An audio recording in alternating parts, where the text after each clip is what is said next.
शेतकऱ्यांसाठी मोठी खुशखबर केंद्र सरकारच्या माध्यमातून फक्त 3 दिवसामध्ये 2000 रुपये शेतकऱ्यांच्या बँक खात्यामध्ये जमा केले जाणार आहेत, अशी माहिती केंद्रीय कृषी मंत्री शिवराज सिंह चौहान यांच्या माध्यमातून स्पष्टपणे देण्यात आली आहे। कोणत्या योजनेचे हे पैसे लाभार्थ्यांच्या बँक खात्यामध्ये जमा होणार आहेत या संदर्भातील माहिती त्यांच्या माध्यमातून जी देण्यात आली आहे ती माहिती व्यवस्थित आपण या व्हिडिओच्या माध्यमातून समजून घेणार आहोत।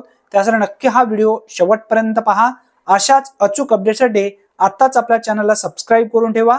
चला तर मग व्हिडिओ सुरू करूया। शेतकरी मित्रांनो, केंद्रीय कृषी मंत्री शिवराज सिंह चौहान यांच्या माध्यमातून जी माहिती देण्यात आली आहे ती माहिती आपण समजून घेऊया। त्यासाठी नक्की हा व्हिडिओ शेवटपर्यंत पहा। प्रधानमंत्री किसान सन्मान निधी योजनेचा जो काही 23वा हप्ता आहे तो रिलीज केला जाणार आहे।